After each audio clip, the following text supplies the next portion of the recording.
Hello everyone. आज हम class ninth के ज्योग्राफी का चैप्टर नंबर 6 पॉपुलेशन स्टार्ट करने वाले हैं। ठीक है, इसमें हम एनसीईआरटी की बुक से लाइन बाय लाइन एक्सप्लेनेशन करेंगे।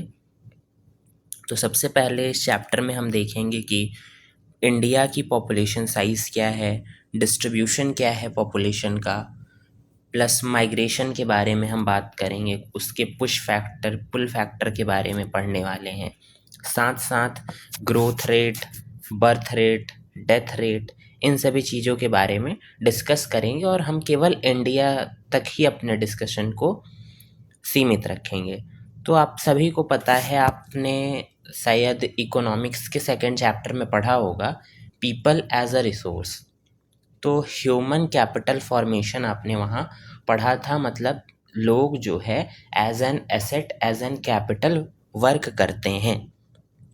तो पॉपुलेशन चैप्टर में आप पहले हम थोड़ा सा बेसिक ओवरव्यू लेते हैं चैप्टर का। क्या आप वर्ल्ड को विदाउट ह्यूमंस इमेजिन कर सकते हैं? ह्यूमंस कौन हैं? ह्यूमंस क्या करते हैं? पहले तो खुद एक रिसोर्स है, साथ साथ जो भी अर्थ पे रिसोर्सेस हैं उनको यूटिलाइज़ करते हैं। अगर ह्यूमंस ही नहीं होते, अगर पॉपुलेशन ही नहीं होती, तो जितने भी रिसोर्सेस हैं अर्थ पे उनको कौन यूटिलाइज़ करता? कंट्री की इकोनॉमी को डेवलप करते हैं लोग। ठीक है, पीपल खुद रिसोर्स हैं और साथ साथ जो रिसोर्स अवेलेबल है उनका भी यूज़ वही करते हैं, और कोई रिसोर्स का यूटिलाइजेशन उस एक्सटेंट तक नहीं कर सकता जितना कि हम लोग कर सकते हैं, जितना ह्यूमन बीइंग्स कर सकते हैं। ठीक है, अगर ह्यूमन बीइंग नहीं होते, तो एक एग्जांपल ले रहे हैं हम, अगर ह्यूमन बीइंग नहीं होते तो कोल एक पीस ऑफ रॉक होता। ठीक है, लेकिन ह्यूमंस ने टेक्नोलॉजी बनाई जिससे कि कोल को एक रिसोर्स बना दिया। ठीक है, नेचुरल इवेंट्स, कोई भी नेचुरल इवेंट जैसे फ्लड या फिर सुनामी की बात करें तो ये तो एक नेचुरल इवेंट है, इससे कोई दिक्कत नहीं है। लेकिन जब ये ह्यूमन पॉपुलेशन को अफेक्ट करता है, ह्यूमन सेटलमेंट जैसे कि विलेज या फिर टाउन को अफेक्ट करता है, तो उस समय ये डिज़ास्टर कहा जाता है। अगर ह्यूमन बीइंग्स को अफेक्ट नहीं कर रहा है तो नॉर्मल नेचुरल इवेंट हो रहा है। ठीक है, लेकिन जैसे ही ह्यूमंस को अफेक्ट करता है वैसे ही ये नेचुरल इवेंट जो है डिज़ास्टर बन जाता है। तो मतलब ये कहने का मतलब ये है कि ह्यूमंस बहुत ही इम्पॉर्टेंट हैं, वो खुद एक रिसोर्स हैं, साथ साथ दूसरे जो भी अवेलेबल रिसोर्सेस हैं उनका यूटिलाइजेशन ह्यूमंस ही करते हैं। अगर ह्यूमंस नहीं होंगे तो वो रिसोर्स यूटिलाइज नहीं होगी। कोई भी नेचुरल फिनोमेना अगर कर रहा है तो नेचुरल होगा, जब तक कि वो ह्यूमन को अफेक्ट ना करे तब तक वो डिज़ास्टर नहीं हो सकता। मतलब पॉपुलेशन की स्टडी सोशल साइंस का बहुत ही इम्पॉर्टेंट एस्पेक्ट है। जब हम ज्योग्राफी की स्टडी करते हैं हायर लेवल्स पे, तो हम ज्योग्राफी को फिज़िकल ज्योग्राफी और ह्यूमन ज्योग्राफी में डिवाइड करते हैं। फिज़िकल ज्योग्राफी में हम अर्थ के फीचर्स के बारे में पढ़ते हैं, अर्थ सरफेस के फीचर, उनके इंटीरियर, इन सभी चीज़ों के बारे में पढ़ते हैं। और ह्यूमन ज्योग्राफी में हम ह्यूमन पॉपुलेशन के बारे में पढ़ते हैं। ठीक, कैसे माइग्रेशन पैटर्न है, क्या ग्रोथ रेट है, क्या डेथ रेट है, क्या सेटलमेंट पैटर्न है उनका, अर्बन, रूरल, इन सभी चीज़ों की बात हम ह्यूमन ज्योग्राफी में करते हैं। ठीक है, तो ह्यूमन जो है वो पॉइंट ऑफ रेफरेंस है, जिस पॉइंट ऑफ रेफरेंस से हम बाकी चीज़ों की स्टडी करते हैं। ठीक है, रिसोर्सेस, कैलामिटीज़, डिज़ास्टर, ये इन सब की मीनिंग तभी जो है यूज़फुल होगी जब हम ह्यूमन बीइंग के रिलेशन में इसको देखते हैं। अगर ह्यूमन बीइंग इससे रिलेटेड नहीं है तो इसका कोई मतलब ही नहीं रह जाएगा। अगर रिसोर्स अवेलेबल है और ह्यूमन बीइंग नहीं है तो उस रिसोर्स का कोई मतलब नहीं है, वो जैसे पड़ी है वैसे पड़ी रहेगी, ह्यूमन बीइंग उसको जब तक यूटिलाइज नहीं करेंगे। ठीक है, तो ह्यूमन बीइंग्स इसको क्या करते हैं, डिस्ट्रीब्यूशन करते हैं, ग्रोथ, कैरेक्टरिस्टिक्स, क्वालिटीज़, ये सब हमको बेसिक बैकग्राउंड प्रोवाइड करती है for understanding all the aspects of the environment, for appreciating all the aspects of the environment. केवल ये ह्यूमंस की वजह से होता है जिससे हम इन सभी चीज़ों को एक्सप्लोर कर पाते हैं। ठीक है, ह्यूमन बीइंग्स जो हैं अर्थ पे रिसोर्स के प्रोड्यूसर भी हैं और साथ साथ कंज्यूमर भी हैं। रिसोर्स को प्रोड्यूस करने का काम पहले तो नेचर ने रिसोर्स दे करके रखा है, लेकिन उस रिसोर्स को प्रोड्यूस करने का काम, साथ साथ उसको कंज्यूम करने का काम ये ह्यूमन बीइंग ही करते हैं। तो इम्पॉर्टेंट है हमको ये सारी चीज़ें समझना कि हमारे कंट्री में कितने पीपल हैं, वो कहाँ पे रहते हैं, कैसे रहते हैं, उनका नंबर कितना है, क्या उनका नंबर बढ़ रहा है, ह्यूमन बीइंग्स की पॉपुलेशन कम हो रही है, ज़्यादा हो रही है, उनके कैरेक्टरिस्टिक्स क्या हैं। तो ह्यूमन सभी रिसोर्स को यूटिलाइज करते हैं। इस वजह से हमको ह्यूमन रिसोर्स के बारे में पढ़ना बहुत इम्पॉर्टेंट हो जाता है कि वो कहाँ रहते हैं, कैसे रहते हैं, कितने लोग हैं, क्या उनकी पॉपुलेशन बढ़ रही है, घट रही है। इन सभी चीज़ों के बारे में जानकारी लेना बहुत ही इम्पॉर्टेंट हो जाता है। और इंडिया में क्या है, सेंसस इन सभी चीज़ों की जानकारी देता है।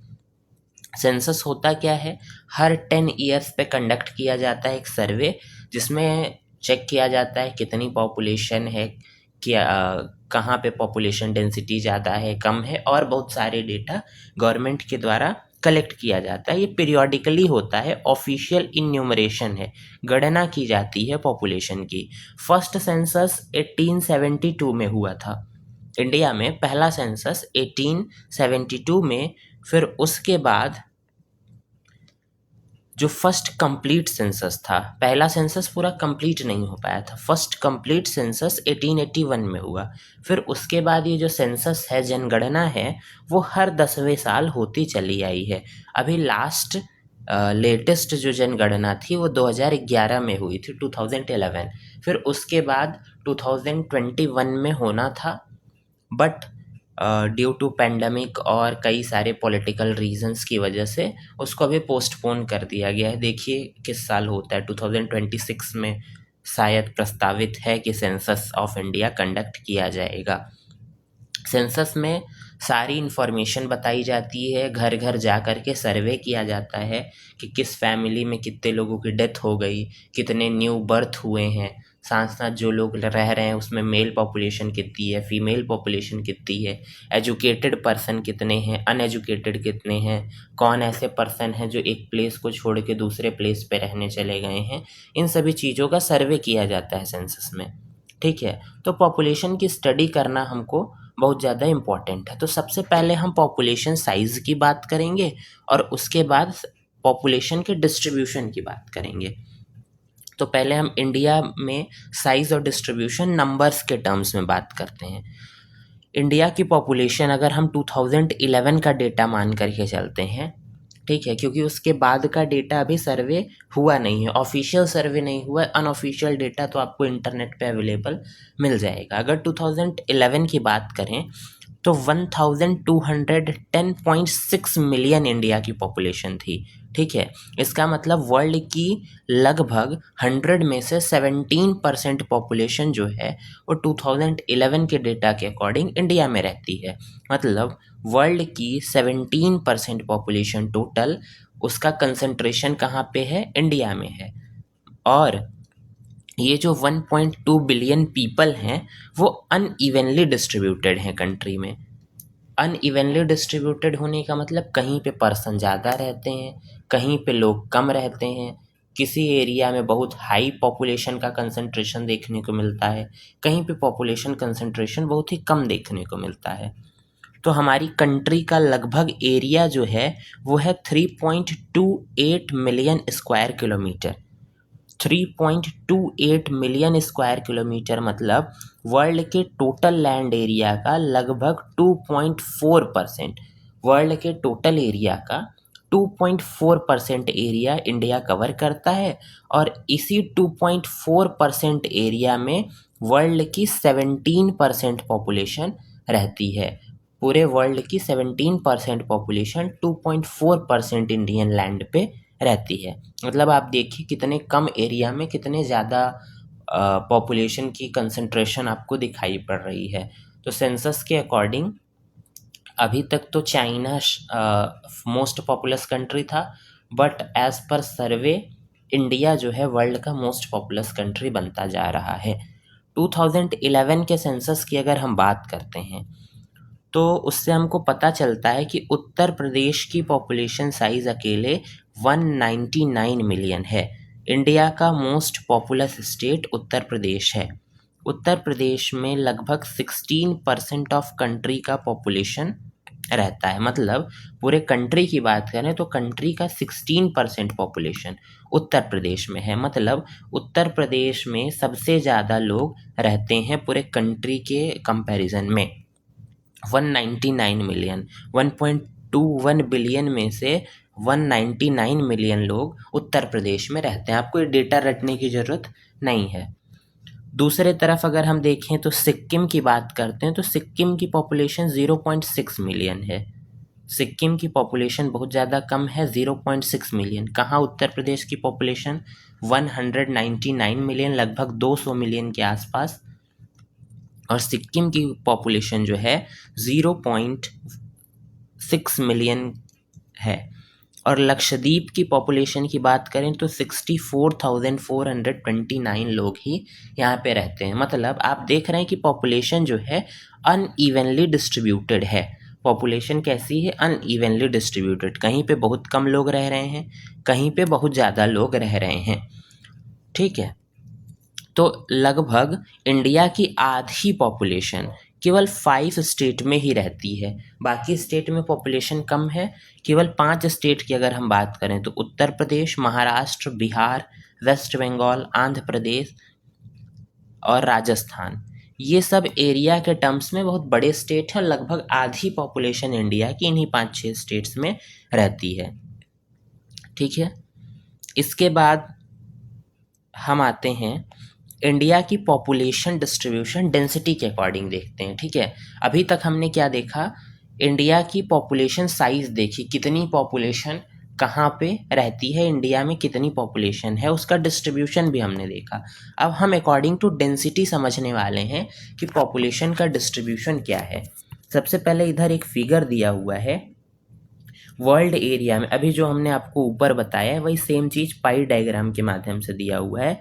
वर्ल्ड की टोटल पॉपुलेशन में से 17.5% ऑफ द पॉपुलेशन इंडिया में रहती है, और वर्ल्ड के टोटल एरिया में से 2.4% एरिया जो है वो इंडिया का है, जिसमें लगभग 17.5% ऑफ पॉपुलेशन इतने एरिया में रहती है। पाई डायग्राम यही शो कर रहा है। ठीक है, अब हम देखते हैं इंडिया की पॉपुलेशन डिस्ट्रीब्यूशन, डेंसिटी के अकॉर्डिंग पॉपुलेशन डिस्ट्रीब्यूशन देखेंगे। तो पॉपुलेशन की डेंसिटी जो होती है उससे हमको एक्चुअली पता चलता है, क्लियर हमको पिक्टोग्राफिक इमेजिनेशन पता चलती है कि कैसे इंडिया में पॉपुलेशन अनइवनली डिस्ट्रीब्यूटेड है।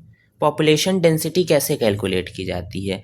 Number of person per unit area. मतलब एक यूनिट एरिया है, मान लीजिए एक यूनिट एरिया है, अगर हम किलोमीटर में लेते हैं, इधर 1 किलोमीटर, इधर भी 1 किलोमीटर, इधर भी 1 और इधर भी 1, तो इस यूनिट एरिया में कितने नंबर ऑफ पीपल रह रहे हैं उसको हम क्या बोलते हैं? पॉपुलेशन डेंसिटी बोलते हैं। ठीक है, एक यूनिट एरिया में कितने पर्सन रह रहे हैं उसको हम क्या बोलते हैं? Population density. और जनरली हम इसको पर स्क्वायर किलोमीटर में मेज़र करते हैं पॉपुलेशन डेंसिटी। मतलब 1 स्क्वायर किलोमीटर में, इधर भी 1 किलोमीटर जाइए, इधर भी 1, इधर भी 1, चारों साइड से अगर हम 1 स्क्वायर किलोमीटर एरिया की बात करते हैं तो इसमें कितने पर्सन रह रहे हैं वो क्या होगी? हमारी पॉपुलेशन की डेंसिटी होगी। ठीक है, तो India one of the most densely populated country है वर्ल्ड में, और बांग्लादेश और जापान की हायर एवरेज पॉपुलेशन डेंसिटी है इंडिया के कंपैरिजन में। ऐसा क्यों है? देखिए, बांग्लादेश और जापान की पॉपुलेशन जो है वो ज़्यादा है, बट एरिया बहुत ज़्यादा कम है। पॉपुलेशन ज़्यादा होगा और एरिया कम होगा। ठीक, सेम एरिया में 1000 लोग रहेंगे और सेम एरिया में अगर 200 लोग रहेंगे तो पॉपुलेशन डेंसिटी 1000 वाले की ज़्यादा होगी और 200 की कम होगी। आप इतना तो समझ ही सकते हैं अपना दिमाग लगा करके। ठीक है, एरिया कम है, कम एरिया में ज़्यादा लोग रहेंगे तो डेंसिटी ज़्यादा होगी, और कम एरिया में कम लोग रहेंगे या फिर यूनिट एरिया में कम लोग रहेंगे तो डेंसिटी कम होगी। इंडिया जो है मोस्ट डेंसली पॉपुलेटेड कंट्री है वर्ल्ड का। पॉपुलेशन डेंसिटी इंडिया की 2011 की बात करें तो 382 पर्सन पर स्क्वायर किलोमीटर थी, और ये डेंसिटी वैरी भी करती रहती है।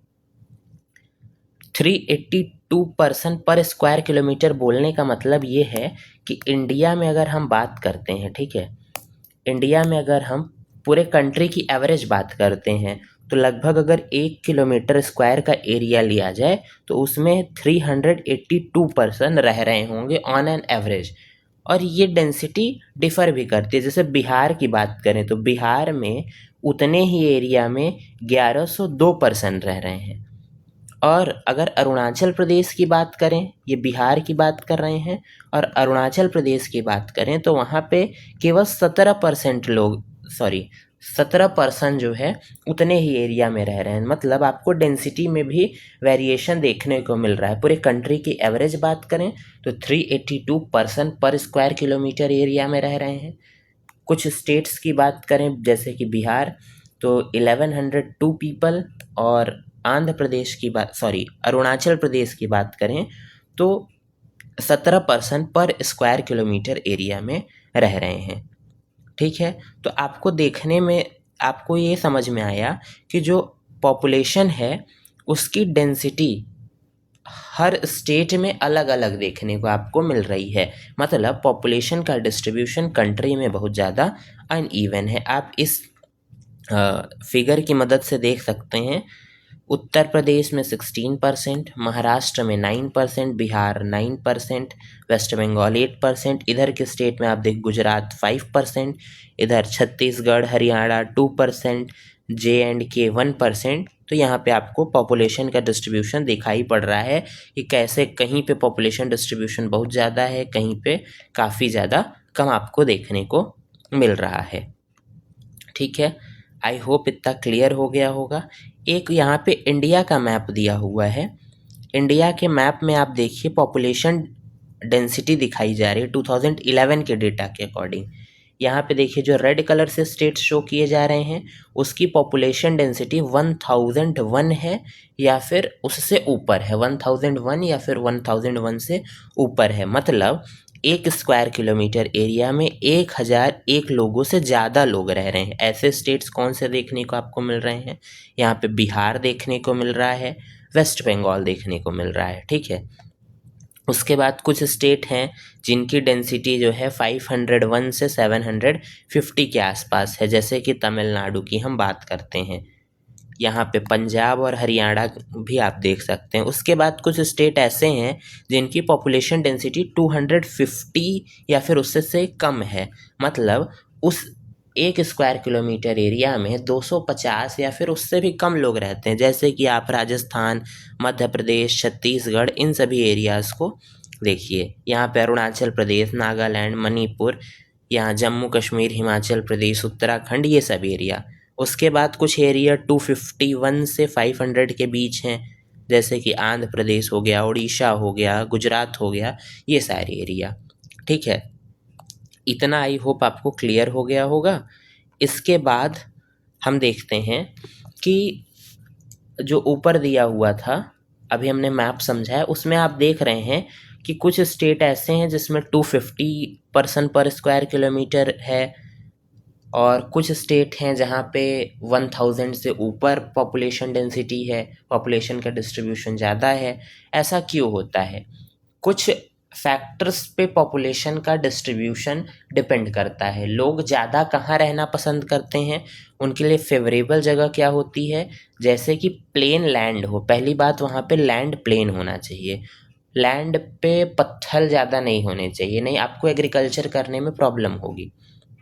उसके साथ क्लाइमेटिक कंडीशन जो है अनफेवरेबल ना हो, मतलब बहुत ज़्यादा ठंडी भी ना हो, बहुत ज़्यादा गर्मी भी ना हो, एक मॉडरेट क्लाइमेट हो। साथ साथ लैंड जो है फर्टाइल होनी चाहिए, क्योंकि लोग वहाँ रहेंगे तो उगा करके खाएंगे क्या। वाटर का सोर्स अवेलेबल होना चाहिए, और पर्याप्त बारिश होनी चाहिए, बहुत ज़्यादा बारिश भी ना हो, और लैंड फर्टाइल होनी चाहिए। तो ये सब फैक्टर्स जो हैं वो पॉपुलेशन की डेंसिटी को अफेक्ट करते हैं। लोग वहीं ज़्यादा रहना पसंद करते हैं जहाँ पे लैंड फर्टाइल हो, वाटर अच्छा अवेलेबल हो, फैसिलिटीज़ अवेलेबल हो, एजुकेशन फैसिलिटीज़ अवेलेबल हों।